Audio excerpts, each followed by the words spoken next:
Hello, everyone. Welcome back to the Dan Nessel Show. I'm your host, Dan Nessel.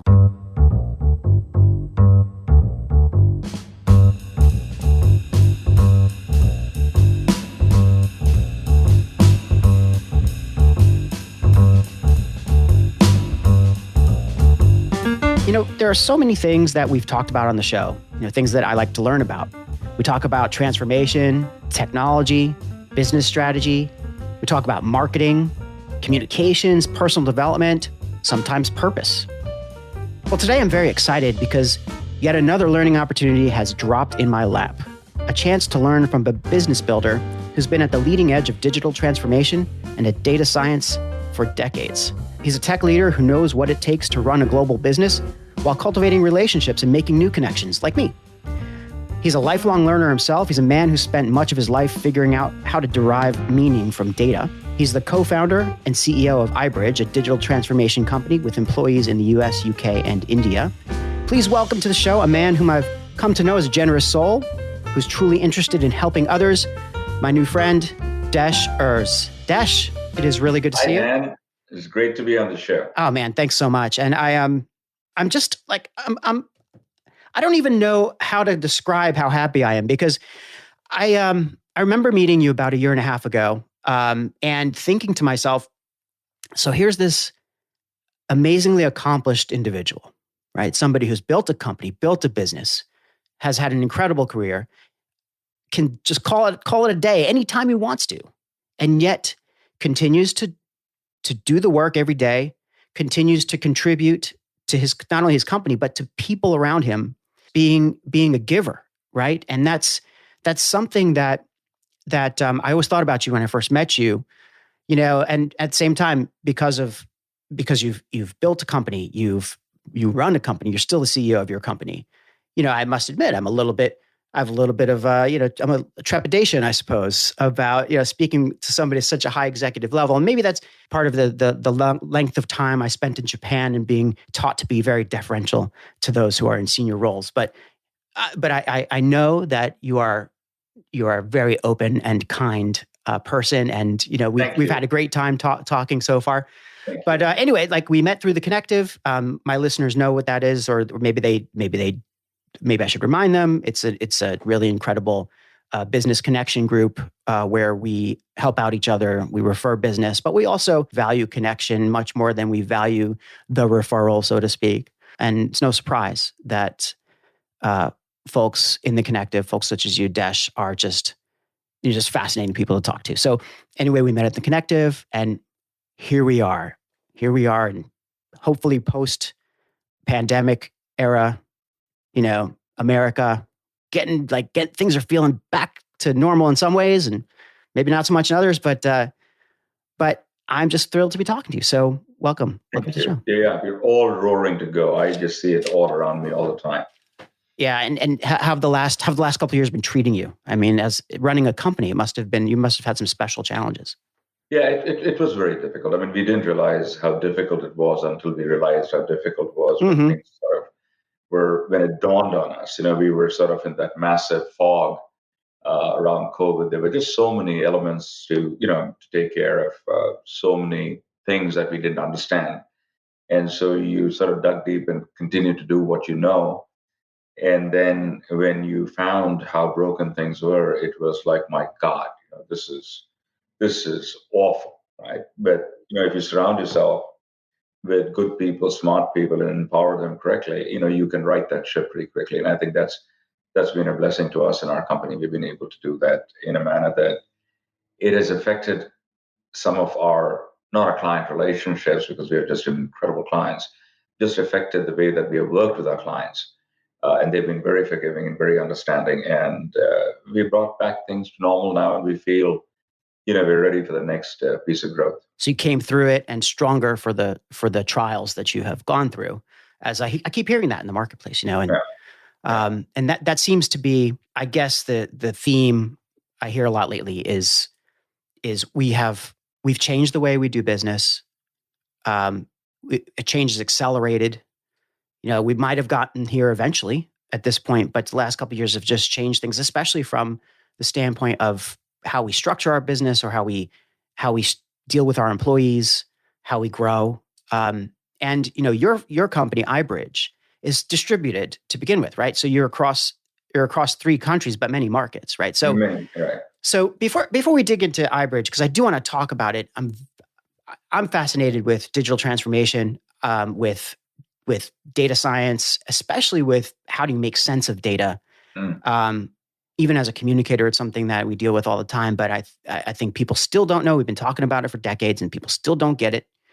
You know, how did you get there? Is where I wanted to go. What got you to the point where you created this company, iBridge? And you had a fascination with data science. Let's start there. Like, how did you start to get into this stuff? And then how did you eventually get to the point where, hey, I'm going to start my own company? Yes. So the journey was, it was a long journey, right? And when I started working years and years ago, computing was sort of at its infancy, but I always enjoyed math and enjoyed statistics and enjoyed the concept of trying to make sense of information. And many times when we, in grad school and, my first job, etc., um, the computing tools that we had were big mainframes and, very complex applications and things like that. And we sort of waited on the analysis to come out. And many times the analysis that I drove was actually wrong. Because I didn't understand, some of the concepts behind the data. I was more focused on the technology piece, the mathematical piece, but didn't really dig deep into the data, right? So wait, what do you mean by like the data came out wrong? So I'm picturing, I mean, I don't want to date you, Desh, but you've had a career. You started out in the 70s, I think, in this field. And despite your incredibly youthful appearance, it's a shame that my listeners can't see you, but we're talking about like you've got some decades under your belt in the industry, right? So you're clearly knowledgeable about this. But what confuses me, or what I'm curious about, is even in the early days of computing, it's math, it's statistics. So how was the data analysis wrong? Was it because of the inputs, or was it because of this? Because of the quality of the data itself, right? I mean, there's a lot of noise in data. There's a lot of bias in data. The collection mechanisms, if you really don't spend time designing the right method to collect that data, whether it is asking a series of questions, we all know how to ask questions, but the art of asking the right question is sort of few and far between, right? And then when you think about when you're trying to collect information, whether anonymously or for a purpose and the person's identifying themselves, the questions that you ask can lead to information gathering or can lead to assessments. You're trying to sort of assess something, and there's a big difference between the two. And not everything that I'm telling you today, it wasn't something that I knew then. Right. I mean, it was trying to make sense of the data that we had already collected. And now I spend a lot of my time going back to understand how we collected that data, what was the purpose of collecting the data, the age, the lineage. There is so many things in when you go about looking at data, right, before you begin to analyze it. And that has been one of the problems in industry, why people in leadership have not trusted data as much as they should, and have trusted their gut more than the data, right? Oh, absolutely. Yeah. That doesn't end. That's a. Yeah. It just actually, you're very right. I feel like in some cases it's actually been exacerbated, and we don't talk politics on my show, but anybody who's seen polls knows that you can't trust the polls, from anybody, or at least you don't know which ones you can trust. There's so much bias and interpretation placed on pretty much anything that you hear. But even in my professional life, I am trying, on an almost daily basis to make more data-based, data-driven decision making, like to try to understand. And I'm a communicator, which is, a fairly artful, creative space. You're dealing with human emotions. You're dealing with making connections with people, with conversation. And sometimes measurement seems to be like inimical to that. It seems to be like, oh, it's counterintuitive. Why would you base a relationship on data, it seems almost like cheating. But it's not really about that per se. It's really more about like, well, what is the data telling you and how are you interpreting that? And how can you then make more educated decisions about what interests people and about, what's trending in the market, and also about where the conversations are going, and did something you say really piss a lot of people off, right? You can learn this by looking at the data. Did something that you write, was it successful or not? As a communicator, right? These are the basics. Right. And yet we have these tools, and yet like we can identify topics, across any industry that are resonating with the public, right? Anybody can do that. Just look on, do some Google Trends searches and you can get some summation about it, some intimation. Right. And yet you have people saying, I don't think that's guy. Let's talk about, bobcats, whatever the topic is.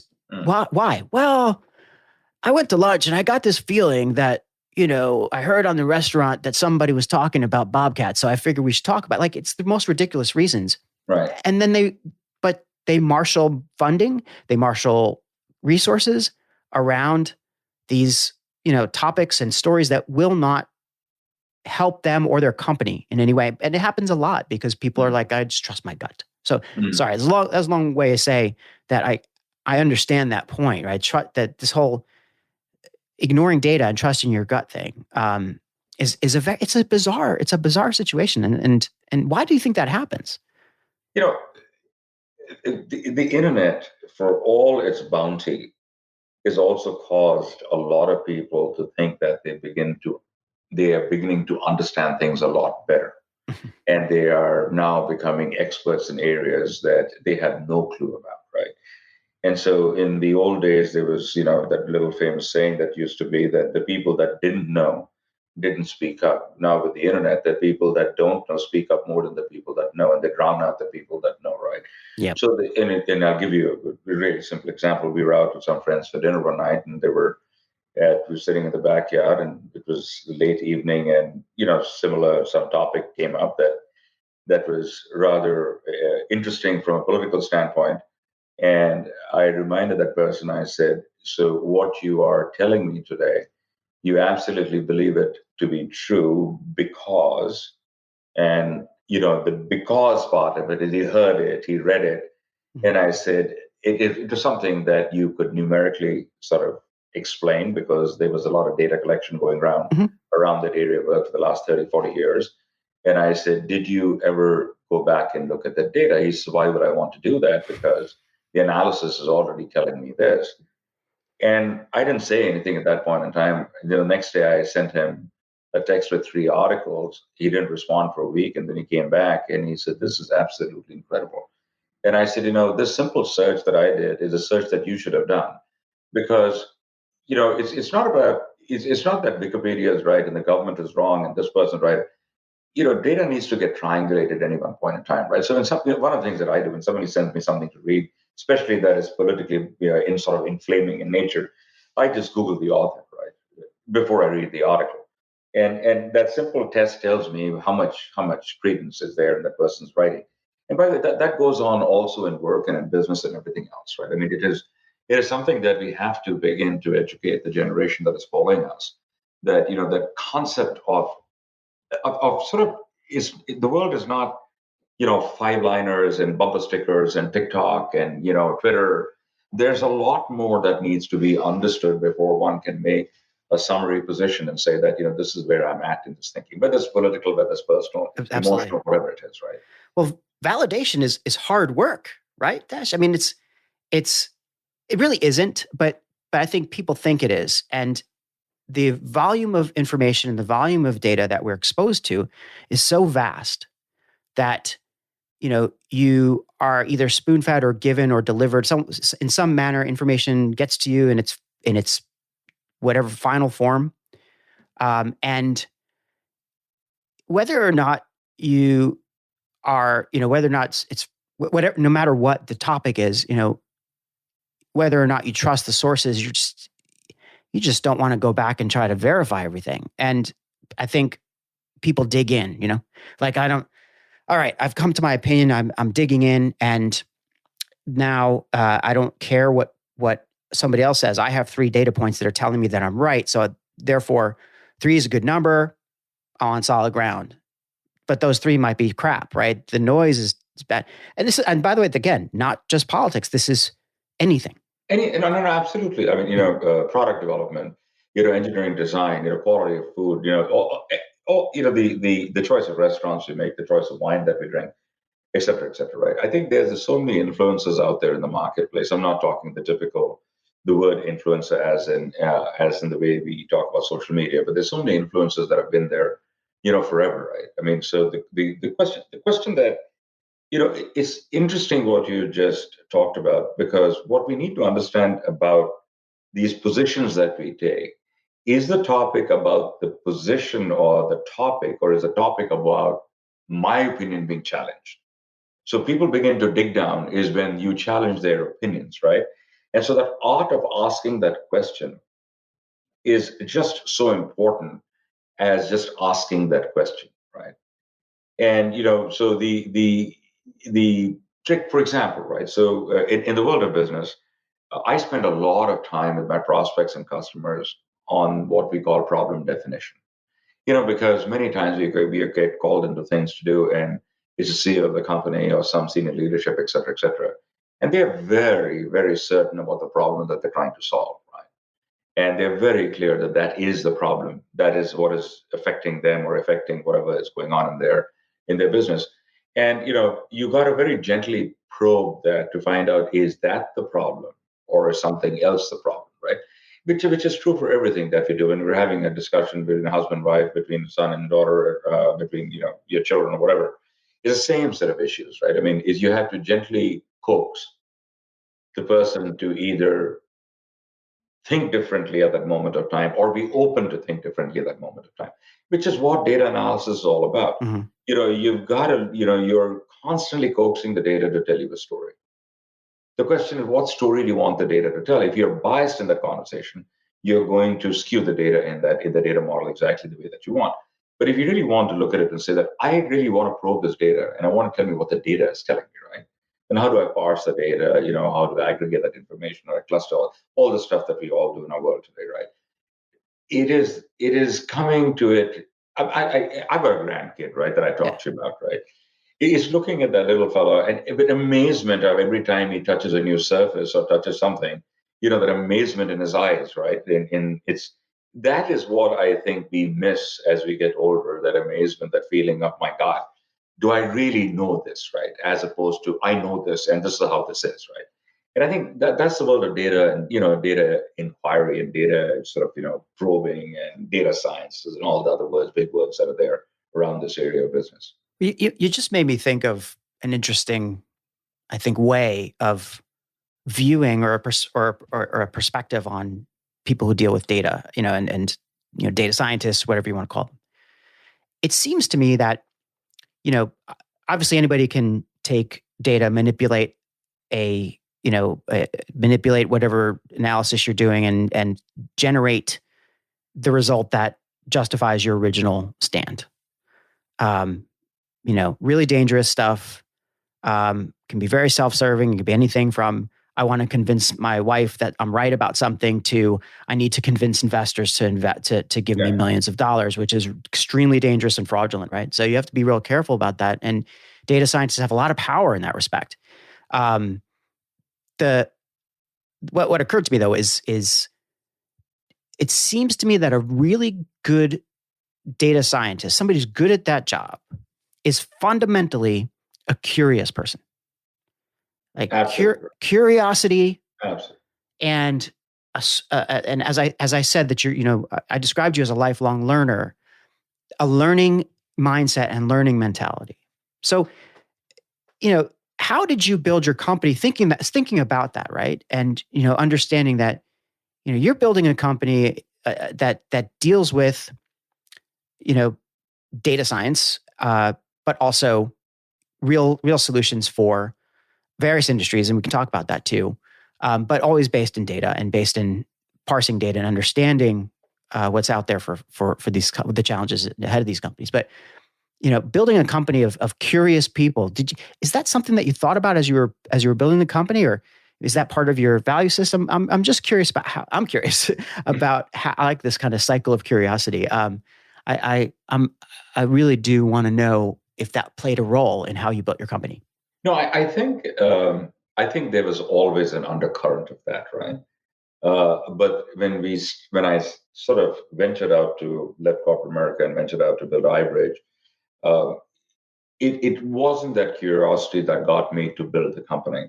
In my generation, 9/11 was a turning point, right? I mean, it's interestingly, you talked about Japan earlier. I was actually in Japan, sitting across the table having breakfast with my boss, and I looked at him and I said, "I am done." And he thought I was done with my trip, and because we used to go so frequently, we had a large Japanese organization, and he thought I was ready to go home, and I said no. His name was Dan too. Dan. I said, Dan. I said, Dan, I'm actually done, and so you know, I think he understood at that point what I meant by done, and I said, I'm ready to quit, and I'm going to go home and take a whole different approach to life. And we had a very heart-to-heart conversation. And the company I worked for was a great company called Silicon Graphics, SGI. Oh, right, yeah. Yeah, and they really, really were just a great organization. And they were very generous about the fact that, hey, take some time, and they valued what I did there. And they said, just take the time and regroup and rethink and stuff like that. So I flew back to Texas, and about a few months later, I said, I'm actually done. I mean, this is crazy. You shouldn't be paying me for something that I'm not committed to doing anymore. And soon thereafter, my wife was in aerospace. I've been in tech, and we said we must know something. We must know something about business and about industry and things like that.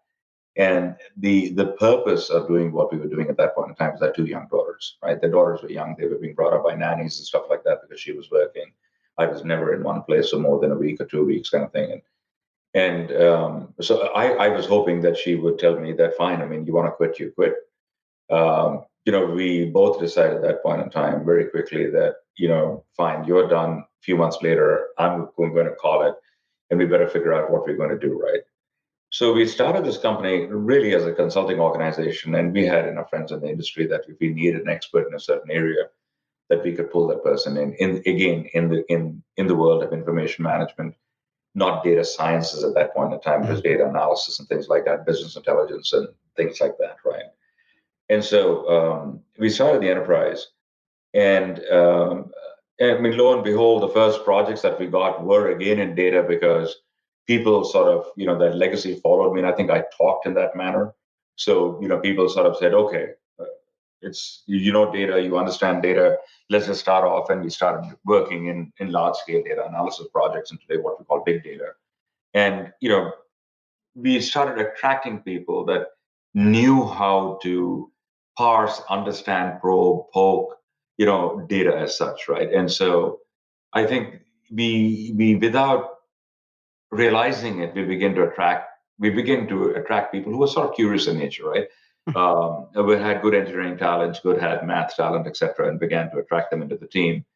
And then, from consulting, we really ended up becoming a services company. And as we became a service company, we needed to get more people who understood how, from simple things like data entry, right? From data entry to data analysis, right? That entire gamut of conversation. We built the business, and it was always being at the edge of things, right? It always being at the edge of things and taking risks. One of the things that I've learned in my years is sometimes you just have to risk the business. You cannot be in that comfort zone all the time. And if you don't risk the business, you are not going to grow at the rate and speed that you hope to grow, because it's because we have really great competitors in the marketplace, right? And so it's not about reinventing ourselves, but really finding things that are really important to the market and to our customers, right? I mean, so that curiosity of asking and collaborating has always been, I think, one of the core pieces within what I do and my team does. Yeah, it's interesting. I keep going back to what you said about 9/11. Actually, it just sticks in my head. Like, Were you actually in Japan at the time when 9/11 happened? Were you I was, literally, or? I'll never forget that day. Like most of us, they'll Yeah. never forget that day. I was in Dallas, Texas, Mm-hmm. driving to my dentist's office, right? Um, and and when I reached I had no idea. I was not listening to the news, right? I drove in, and there was absolute turmoil in that office, right? I mean, the Yeah. television people are just, the appointment got canceled. We all went home. Dallas DFW was a massive airport. I mean, every place there are planes coming in. That airport went quiet within 24 hours. And we were in complete state of shock, in complete denial that this ever could have happened on US soil, right?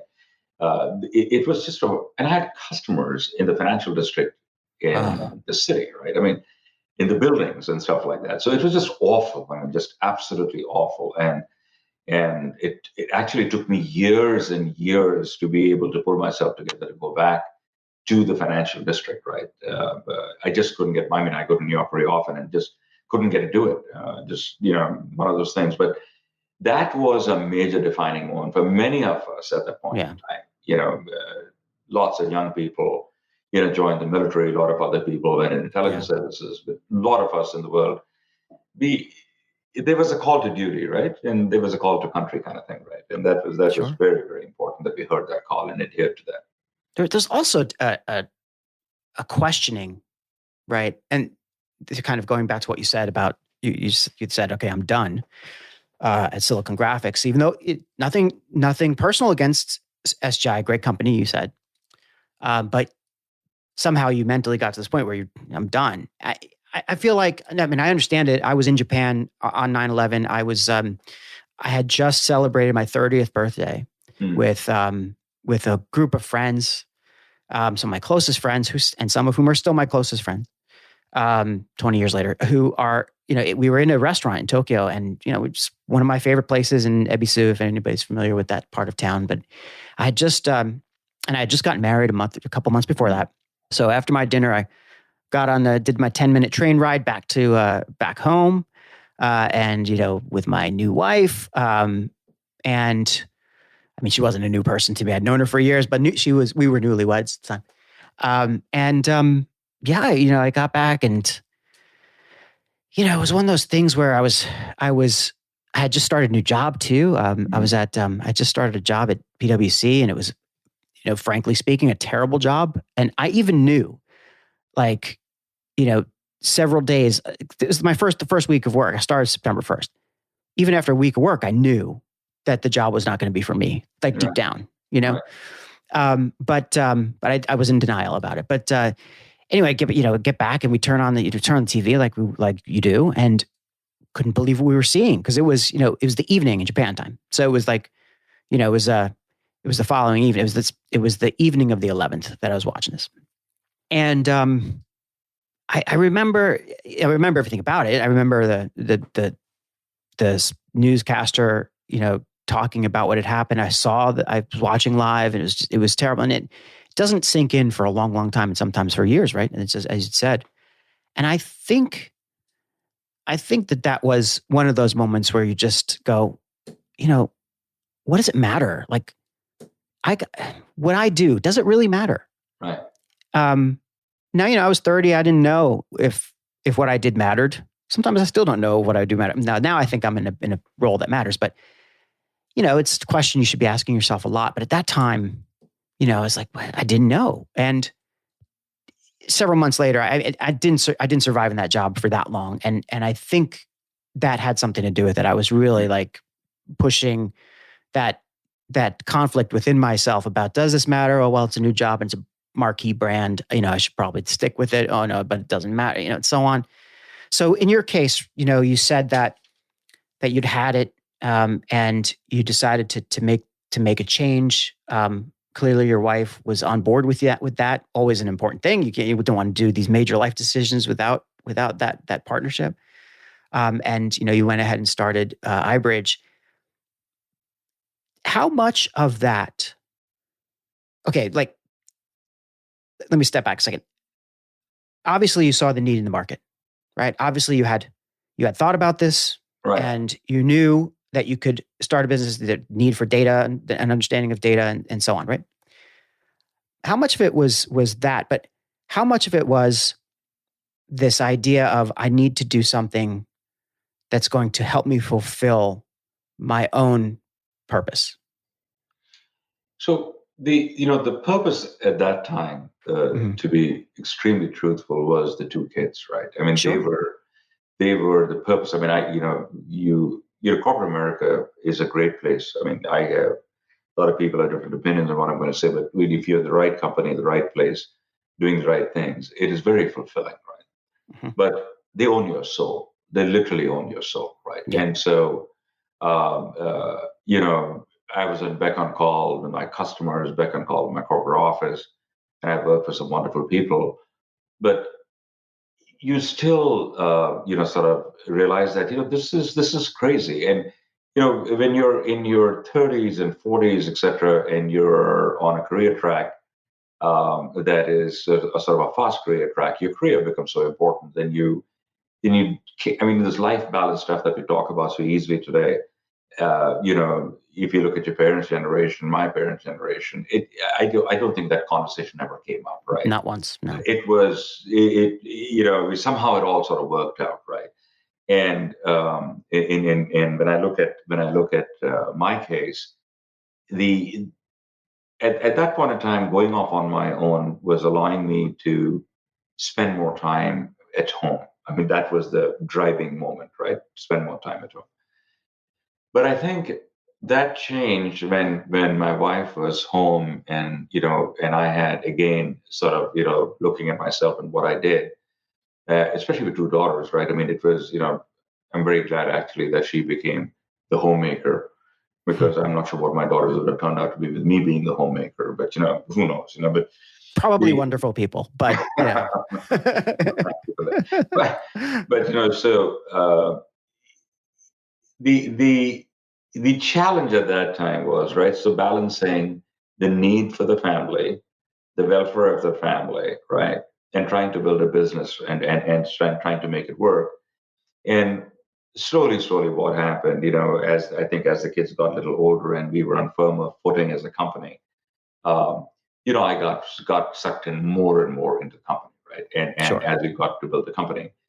And then that need of fulfillment changed, right? That need of fulfillment was not so much the kids are fine, the bank accounts are fine, the business was, took us about a decade to realize that we are a real business, right? Mm-hmm.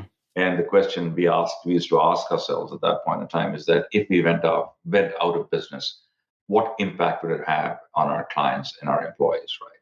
Yeah. I mean, would anybody even care, right? Would it matter to anybody? Yeah, the employees. Yeah, the question is, would they find a job? Those are easy. But how would it impact our customers, right? And I never forget this moment when one of my colleagues spoke up and she said, "Do you realize how embedded we are in our clients and what we do for our clients, right? Mm-hmm. We are deep in their core systems, right? If we shut down, yeah, they'll replace us. But do you realize how disruptive it's going to be for their business, right? And how difficult it's going to be." So those kinds of conversations have always led us as the enterprise to find purpose and to find meaning in what we do, right? And I think that change of from a need, a fundamental basic need of taking care of family, which involves money, time, et cetera, now to having bigger aspirations of understanding the impact that we're making in lives of people that are not employees or associates at iBridge, but actually other businesses, right? And how we impacted their customers, right? I think that when that realization hit us, it is not trying to become important or trying to create this self-importance in life, but it's when it hit us we really realized that this is not what we have built here is not to be taken lightly. I mean, we are making a difference, and I think that has led us to in everything that we do. And we for many of us that have been there from the day we started the company, people like me obviously started the company, but many of the employees, we are trying to inculcate that same thought and deference to that culture within the newer employees that are joining us. Because if you don't imbibe that culture and you don't maintain that culture, as you get bigger and bigger and bigger, it's going to get lost. We're already seeing parts of that in our own enterprise, right? Yeah. And so I spent a lot of my time visiting all our offices and people and talking to them about the culture, right? And the fulfillment of life when it comes to adhere to that. I was like sort of wrinkling my eyebrow a little bit here, not in any sense of disagreement, but more because something you said, the way that you described this, I guess, evolution, let's call it, right? From when you began the company and, it was really about, if we boil it down to a simple word, family. It was about family. It was about just that I'm going to do something to earn, to put my kids through life and make sure that we are well taken care of. So it's that protector, right? Mm-hmm. Instinct, and that purpose, which is a wonderful purpose. And then when they were in good shape, you could let that go and move on to something new. And then you said, and that's when you start to think about, the impact you have. And impact is a big word. It means many, many different things. And a lot of companies, I think, and a lot of executives try to really say that, and they twist themselves up in knots, I think, to talk about the impact that they have.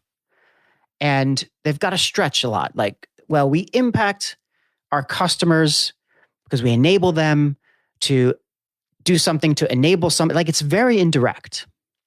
Whereas, you can easily kind of come to a point where, my company is delivering on this incredible purpose to feed the hungry. If there's that kind of a company, like there's a very clear thing. Like we directly do that. We impact people this way. So there's a long line of like where that direct impact is, right? But what I think is that a lot of people who don't get there naturally, right, don't really ever feel it, don't ever really, maybe never get there, and it seems inauthentic. Yeah, it's not about business, right? So the piece, the most important piece that I will tell you is about people, right? And there's a lot of conversation that goes on today about post-COVID, pre-COVID, the value of people, and I always say that the reason why businesses are business leadership is stressed and stretched today is because they talk about people as cogs that fit into this large machinery that they run, right? And so there are fillers of spaces, right? I don't think, and I hope I never did that in my past life or do it today, where I look at that as, okay, it is, I can fire that person, replace another person, right? I mean, that kind of stuff, right? We have been very, very careful. We are a family-owned company with we have just kept it that way because it allows us to do what we think is really important and what we really, really think important. I'll give you another example. Sure. I just was, after COVID, I hadn't traveled outside the country and I started traveling recently.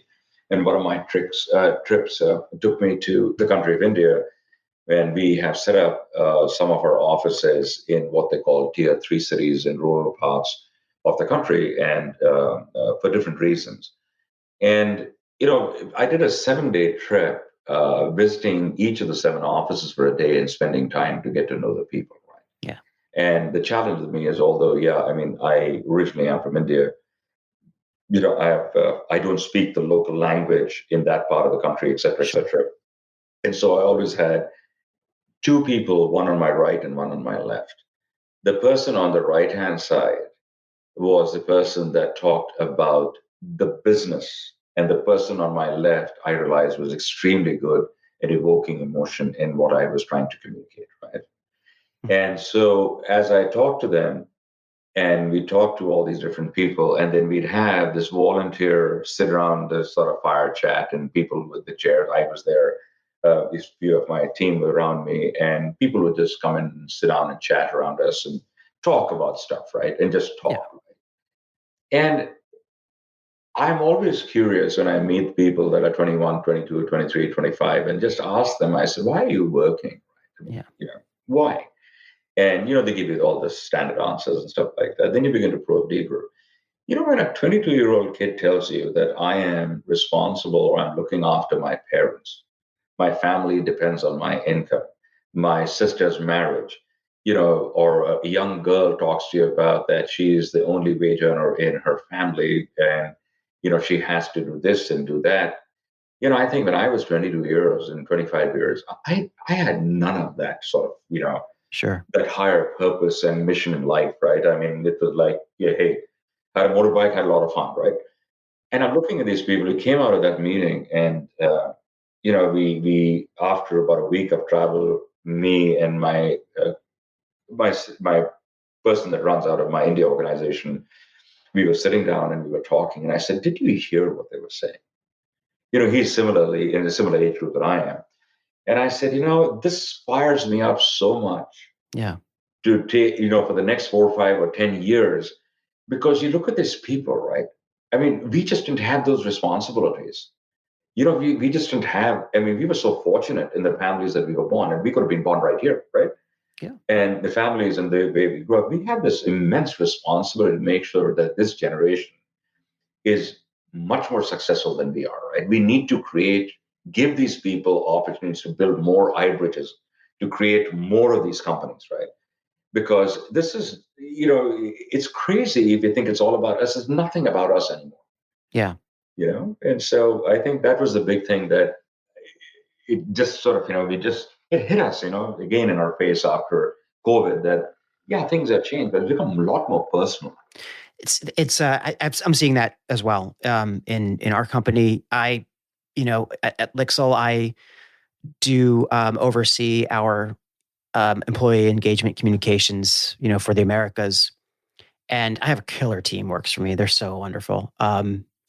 And extremely plugged into, our culture, trying to talk about, we're trying to instill a set of behaviors that are, core to the company, but that also align and resonate with our employees. But really making it a two-way conversation where you have to listen to people and just sort of understand where they're coming from, And I am just extremely grateful that our leadership, in both America and in Japan and even in Europe, they feel the same way, right? They're trying as more than any leadership team I've ever seen before, and in a corporate leadership team, they are keenly interested in what people have to say, and they're creating an environment where everybody can have that impact, right? To the extent of what their job is, or to the extent of their where they live, or what their own personal purpose is, but everybody can live to create their impact.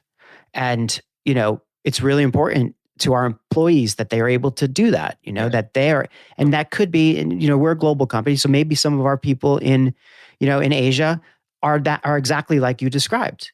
They come to work, whether it's at a factory, one of our facilities, or whether it's at a corporate office, but it doesn't matter. They come to work, and their mission, their purpose in life is to support their family.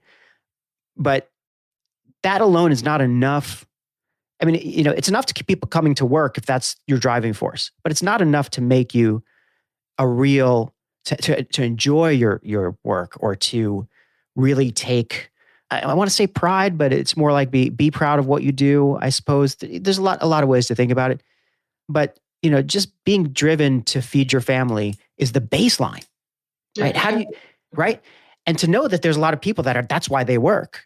It's an eye opener, right? Okay, I understand. Those folks are a little more motivated than some of our other typical employees, maybe. There's a whole variety of purposes and missions at play here, but everybody's got to line up ultimately to what our corporate purpose is, and agree with that, and say that's what I'm going to support. And by supporting that purpose, I'm actually supporting my purpose.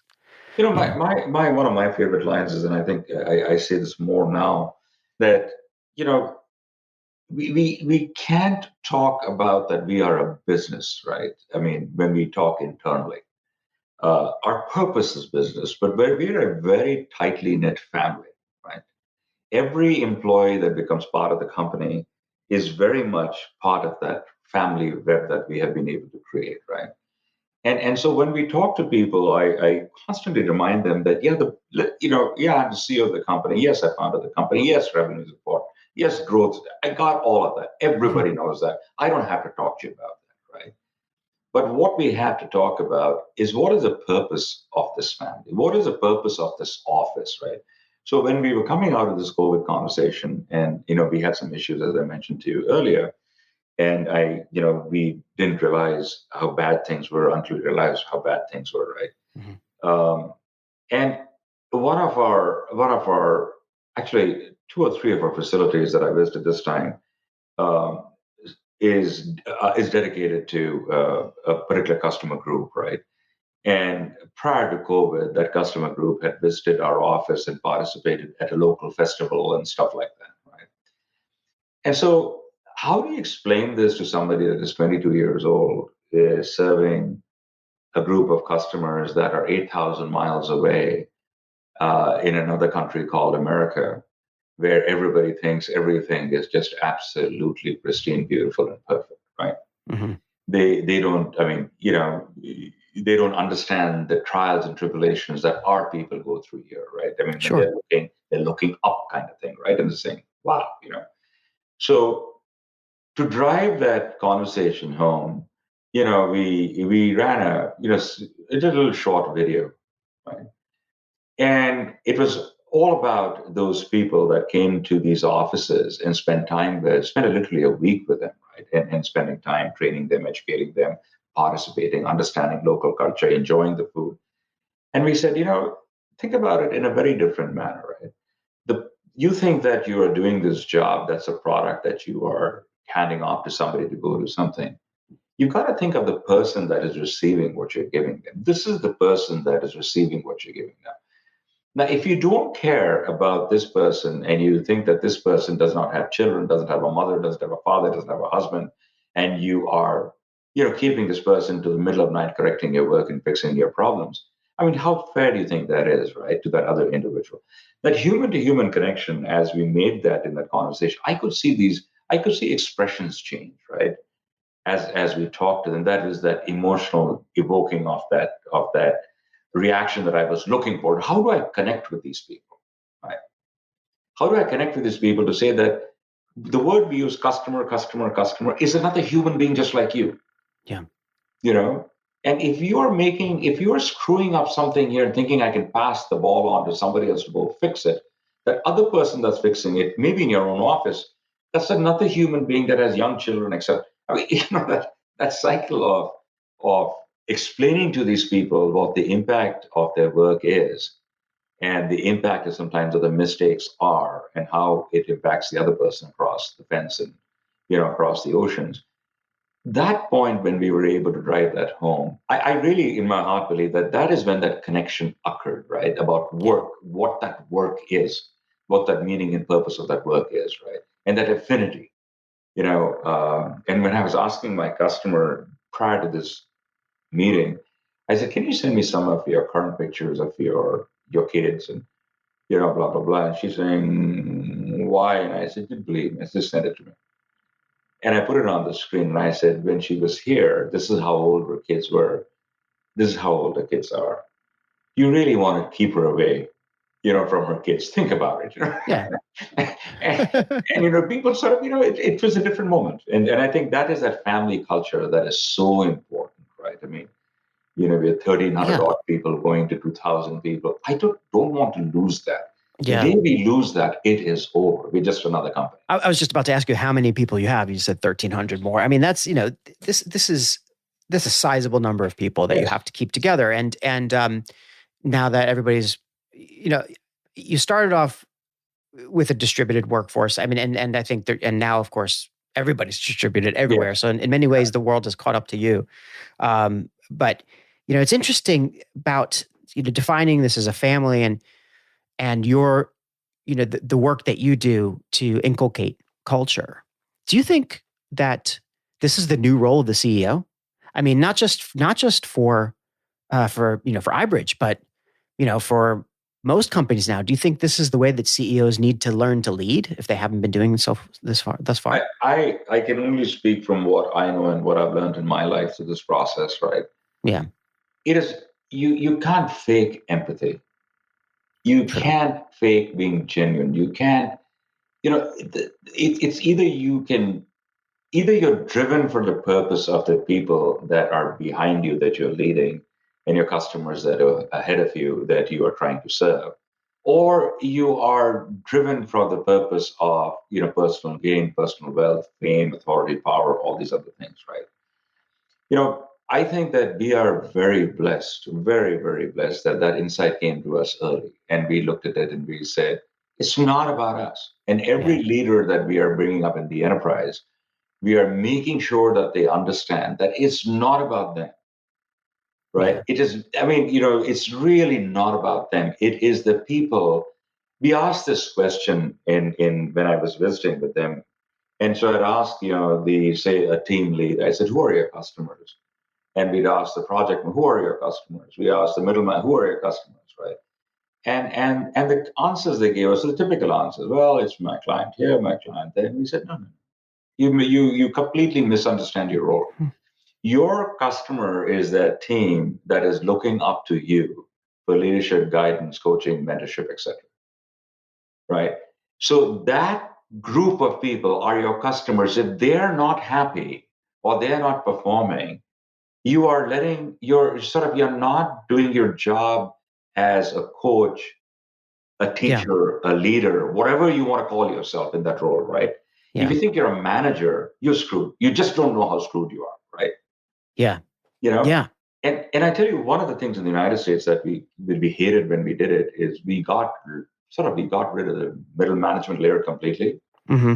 right? Yep. In other countries, that hasn't happened. And so that middle manager layer, I think we were far ahead of our time in the US when we did that. I mean, I was shocked when we did that. I never knew how this whole thing would operate. But when I think about other countries that they haven't done it, I think that is causing a little bit of uh, a problem on performance because that Yeah. middle management layer has not understood what their role is. Are And they, middle management? I've been through middle management, yeah, like all of us. we Yeah, travel through that yeah, period. And, like the middle manager, it's such a interesting and difficult spot for so many people. And I think that people outside of corporate life will not, it's hard to grasp this. yeah. But the middle manager, by virtue of being in the middle, gets shit on from both ends, Yes, right? absolutely.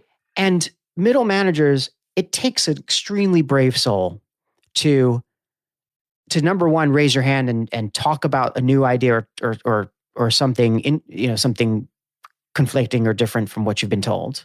But it also takes a brave soul to carry through the commands or the work to its completion, because then they worry about losing their job. Mm-hmm. Or they're so used in some companies, in a lot of dysfunctional companies, those middle managers are the survivors, and Yeah. they are the ones who they're used to the leadership changes and the lower echelon or new employees there's a lot of churn and burn. But those middle managers, they know they've honed their survival skills, Right. and you're right, it hurts the company in the long run. But at the same time, those people are critically important to the success of the company, and they also have their own purpose. They have families. They're trying to, their intention is right. Right. So there has to be a massive culture change for that group of people. And in many places, some places have already gone through that, right? And some places there's always going to be some layering, and some of that's cultural. But it's a conundrum, right? And I think as a family company, you have it sounds like you've had a great opportunity to sidestep that, or to understand that before it starts to really take root. Yeah, so one of the other things that I did that, we talked about what CEOs, the today's CEO should be doing, etc. I think one of the things that I did that I'm pretty proud of, and not because I did it, is because actually it struck me again one day that I've got this layer of leadership that, you know, they are not natural born leaders, right?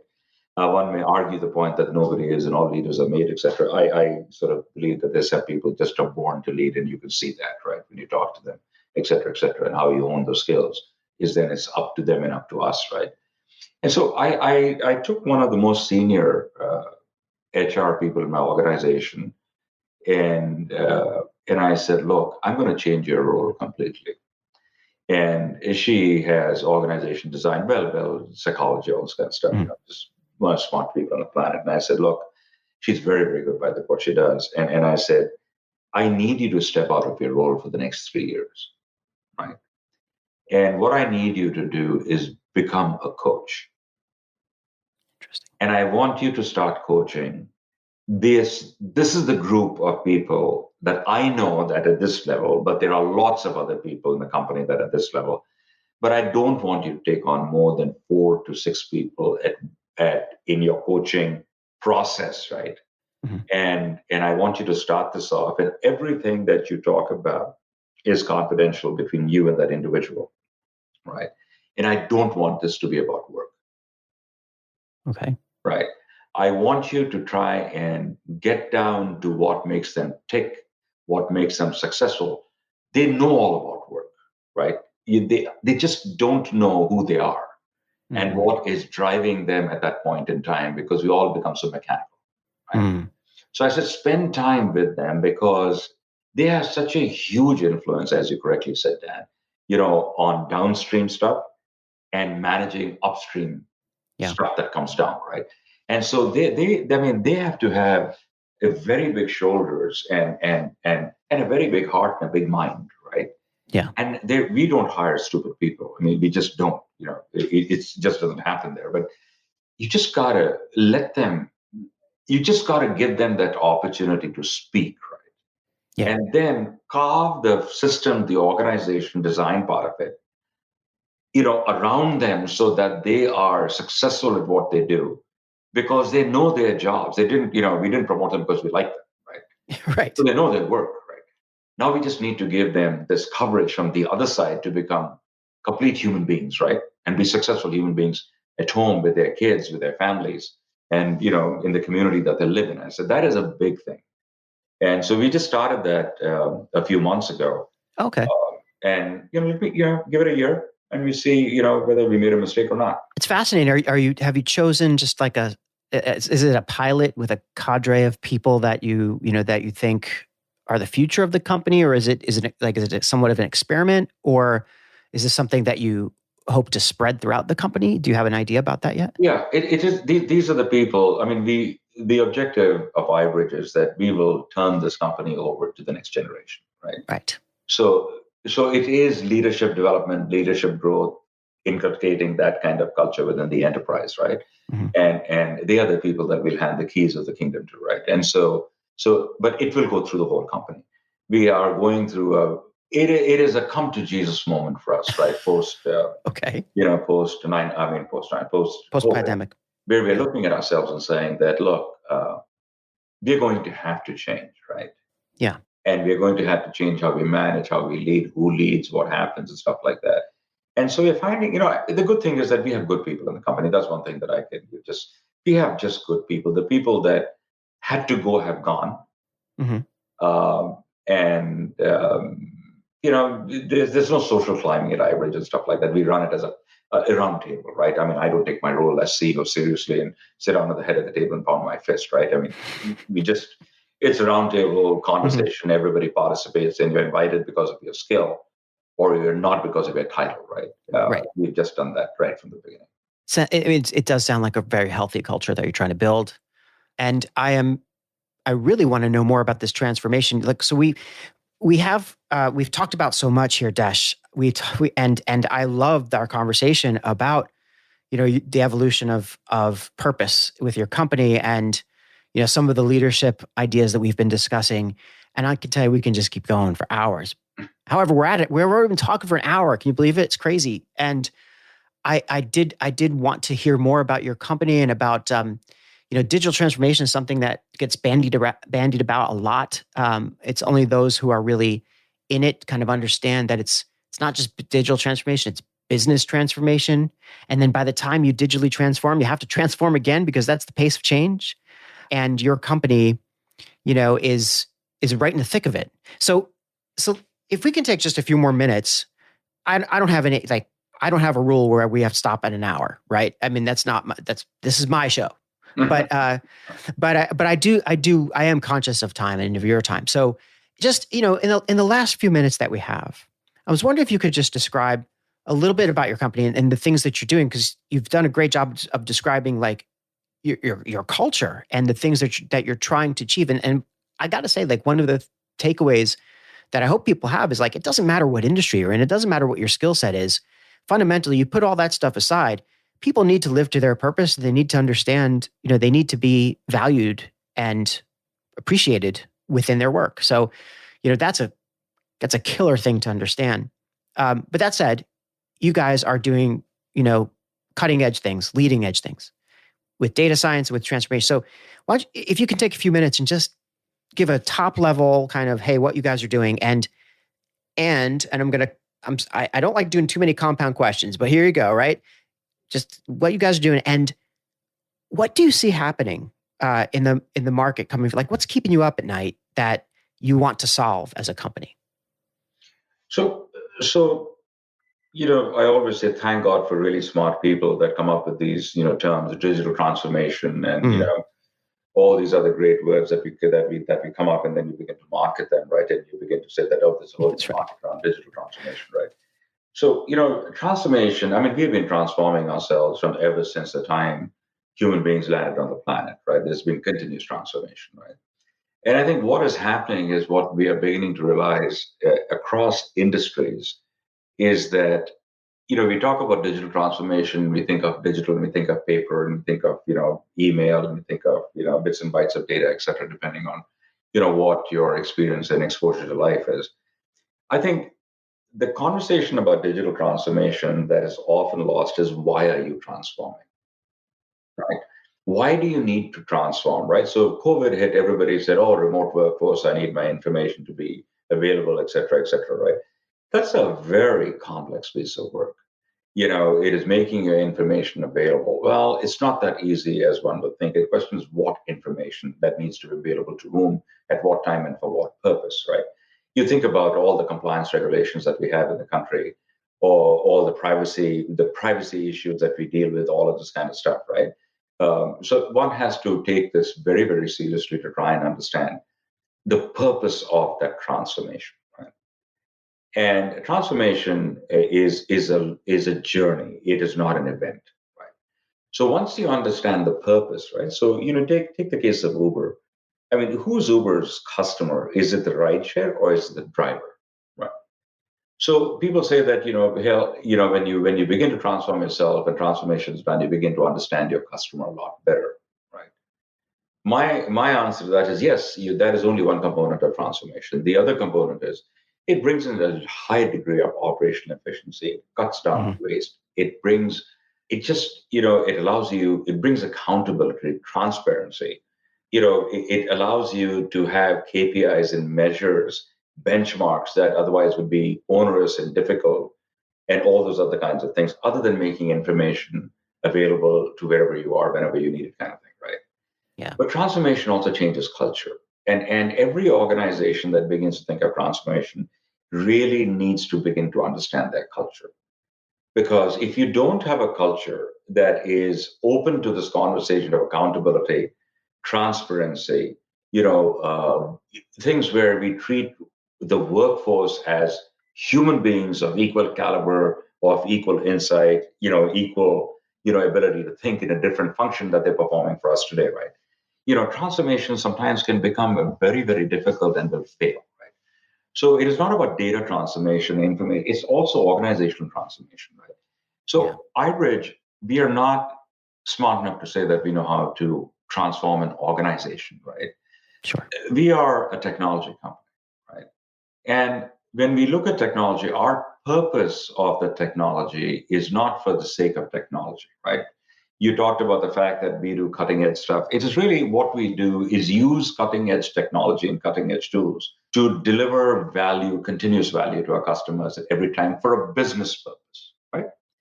Our customers are smart enough to understand the organization purpose that they're living in, right? So we don't try and influence that part of it. What we try and do is make their life simpler using technology, make their life more efficient using that technology, and allowing them to transform, the metamorphosis, as we call it, right? From an organization that is either siloed to an organization that becomes more like an amoeba and sort of has can pull in a direction where the market is taking it, right? As opposed to being, sort of single arrow laser light, that's it kind of thing, right? Mm-hmm. I mean, there's nothing wrong in being focused and having that single beam of light conversation. But I think as an organization, you've got to have the ability to flex when you want it. And if you can't flex because your systems, your flow of information, your workflow design, the way that your offices are set up, etc., are impediments to that, or your people, your managers are impediment to that, etc., right? It is just a very difficult process of transforming that enterprise, right? So we take great pains in making sure that before we embark on a transformation process within an enterprise, we really work with that enterprise to understand their culture, where their gaps are, and things like that. And when we realize that we are in the when we realize that we are truly a digital transformation company, is when we began to understand that we provide every facet of service that the smarter consulting companies of the world have designed and talked about digital transformation, right from data capture, going back to, I mean, you'll be surprised some of the documents that I just saw that we are working on are from the Civil War, right? It is just mind discharge papers and stuff like that, right? For different reasons, right? Yeah. There are different reasons, right? But the conversation becomes that why is that happening, right? And so we constantly bring that why to our customers. So why are you doing this? I'm digitizing 70 years of medical records in a hospital group. The question is that why are we digitizing that, right? They have a business purpose and a research purpose, right? And they're very clear on that. Right? And so if you understand all of these things that are there, right, and you drive your systems and your people and things like that, you can get some really great results. And the fact that we have artificial intelligence and technologies like that available to us at our beck and call today, and we have people that are really young, really smart young people who understand building algorithms in those kinds of environments, right, allows us to speed up the transformation process. So we don't have to be laborious, in that heavy lift process anymore, right? Technology just takes care of a lot of that stuff. Yeah. I mean, and you're living within a constantly accelerating yes. business. So, right. You have to stay on top of that. Do you do primarily custom work for each client? Is there a lot of off the shelf stuff? Is it generally a large, or all of the above? Yeah. So our adage in our relation to the customers is use what you've got. Right? Mm-hmm. Many of our companies today are big in the Microsoft stack, right? Sure. But they have never taken full advantage of the licenses, etc. We are always telling them that, look, let us live within what you have built within the Microsoft stack. Microsoft, when I was in the Unix world, we would laugh at Microsoft. And now I look at them and I say, what a wonderful journey that they have been through to allow us to do this within one stack, our products and services in the cloud, just name it, is all there, right? Yeah. So our thing is that, we will co-create with you what needs to be co-created, right? But we are not going to bring stuff from the outside and force fit it and ask you to learn something new when you already have all this cool stuff that you've already got. You just haven't aligned and organized it in a manner that it fits your business today, right? And so that piece is where, we have spent a lot of our time learning. And sometimes, there are things outside Microsoft that we have to work in, but it is primarily making sure that they use what they've got. It sounds like almost a differentiator in the market today. Like, yes. There's so many systems integrators or firms out there that are like, look, I have a product for you to implement. Right. But there are times, of course, when a consultancy, does have, it is in the best interest of the company for the consultancy to recommend a new product to implement or recommend a system change or something like this. Yeah. But anyway, like something, I really appreciate the way you framed it as, first you have to understand that there needs to be a culture change before you can change transformation, before you can embark on any transformation. Speaking from personal experience and I don't want to reveal too much about Lexol, but I think I'm safe to say that, because it's all kind of public knowledge, but I think it's safe to say that we have a really dynamic and very a leadership team that's invested in the culture and in that cultural transformation. And I interviewed our chief data officer a while back, not for this podcast, but for like an internal purpose.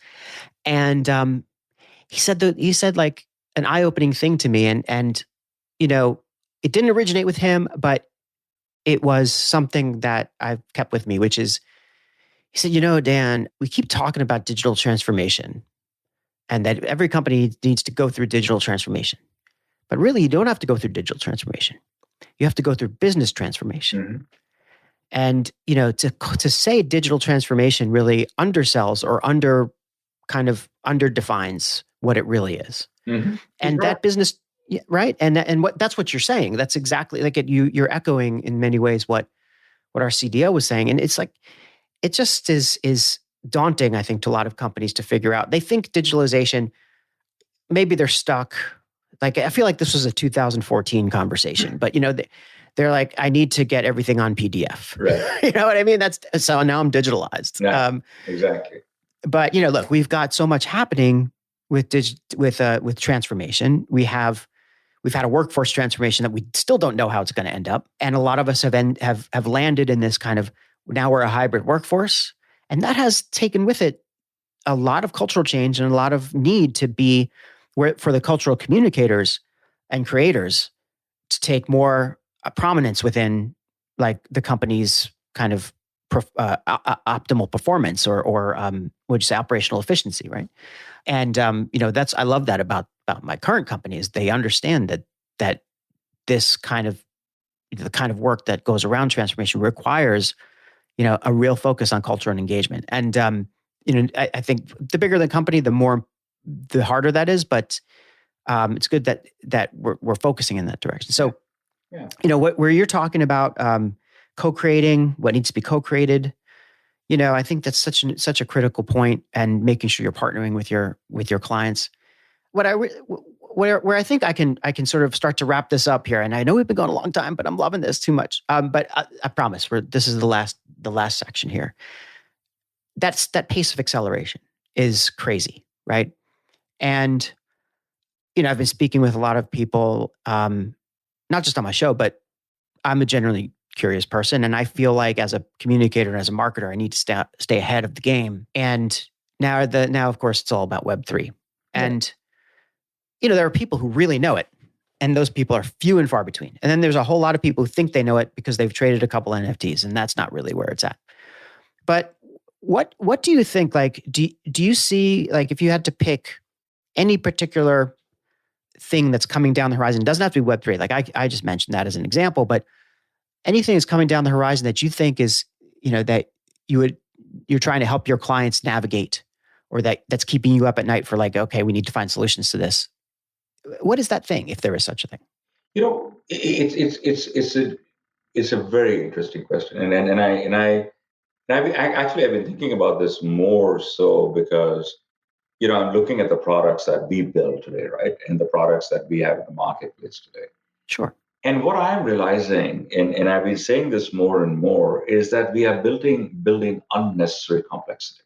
And I think what is happening to us, what is really, really happening to us, is the rate and pace of change, the development of technology, the rate and pace of change in culture in our own country, and all the other places that we think about, right? The way we travel, the way we eat, what we drink, where we comes from, etc.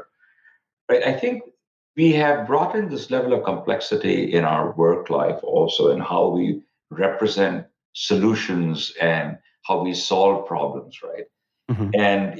And I'm looking at this and saying that what keeps me up at night today is not about the stuff of what's coming at us that we don't know. Sure. Because at the age and stage that I'm at, I've got some really cool people that are a heck of a lot younger than me, or a hell of a lot smarter than me, that take care of things like that, right? Sure. What I'm trying to understand is that how do we disentangle this web that we have built of complexity around us to simplify the business in itself, right? We have simplified doing business with iBridge, right? We have made it very, very simple, right? The question is, how do we simplify everything else that we do with our customers, with our people, and our recruitment process, our training processes, and everything else, right? We that rigidity that comes in through building an organization and how people think it should run. I think I want to sort of break that apart. there's one point, Dan, that we talked about the fact that the larger the company, the culture is harder to maintain, right? And all this kind of good stuff. I grew up my mother and dad were both in the military and stuff like that. So I had those examples in my life. But I always give people the example of a company in a Marine Corps, right? A platoon in the Marine Corps, right? You look at that and, they have the same cultural ethos and discipline as an entire division, right? Yeah. It is possible to do that. We just don't take it upon ourselves to do it, right? Yeah. So I think as we're wrapping up this conversation, the thoughts I would have, if there's anything that I could share with people in my position or my size companies and much larger companies, is that it is hard work to do this, but it's extremely fun work. And it's just such pleasure in helping people understand, that there's a bigger purpose to all of this, and that bigger purpose, whatever that bigger purpose is, right? It is there. And when I speak to my teams, I say, I have a wonderful job. My job is to make sure you're happy. My job is to make sure my customers are happy. And my job is to make sure that whichever country that we operate in, the government is happy, right? So I'm just trying, the guy that's spreading the joy. So if you're not happy, I have failed. You know what I mean? Yep. You know what I mean? I have completely failed. If my customers are not happy, I have completely failed, right? And if the government is clobbering us with a tax bill we haven't paid, that's a bigger problem. Clearly. So it's leadership is a lot of fun. That's amazing. You're a spreader of joy. I like that, and I think that's a great way to just wrap this up. The last thing that I just will comment on there is, something you said about culture and the Marines and so on. In some ways, they have such a clarity of purpose. Yes. Right. Actually, in all ways, they have such clarity of purpose. Right. You can't get more clear purpose than probably the military. So that's the prerequisite, right? To establish that culture. We could ignore all that stuff about safety and whatever, but it's really about that clarity of purpose. And once everybody's on the same page with that, then your job is easier. Yes. It's not easy, but it's easier. And I think that's what you were saying about your company. That's where I see things going, with us. I mean, it's what we're trying to do in my day job. It's just, and it's such a pleasure actually to have to be at the forefront of that. I think we talk about technology, we talk about transformation, but really it's that purpose. It all comes back to purpose all the time, doesn't it, Desh? Yeah. It's such an amazing word. And some of my previous guests would be proud of me for saying that. So we're going to wrap it there, Desh. I just want to tell our listeners here, if you want to learn more about Desh Urs, look for him on LinkedIn. You'll find him. His name will be spelled properly in the episode title. So just take a look, check him out on LinkedIn. Go to iBridgeLLC.com. That is the name of his company, iBridge. iBridgeLLC.com is where you'll find information about his company, the services that they provide, the footprint, and a lot of really great information about the purposes that they serve. And I would really recommend checking it out. Desh, any last words? No, Dan, thank you for this opportunity. I mean, it was just great spending this time with you. It's something that we look forward to doing, and it's great to get to know you too in this context, right? So thank you for that opportunity. So thank you for your time, and thank you very much for allowing me to share some of the thoughts and learnings that I've had in my life. It has been a true pleasure. I said at the beginning that I thought I was going to learn something today, and I definitely did. I have copious pages of notes, and I'm going to be following up with you about a few things, Desh. So thank you so much. And I hope to see you again on the show. You bet. Thanks a lot, Dan. Take care. All right. Thanks for listening to the Dan Nessel Show. I hope you really enjoyed this episode. People always ask me, why do I do the show?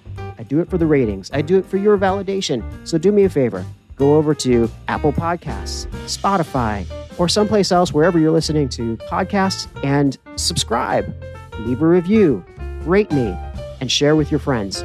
Anything you can do to spread the word, I deeply appreciate it. Thanks again for listening to The Dan Nessel Show.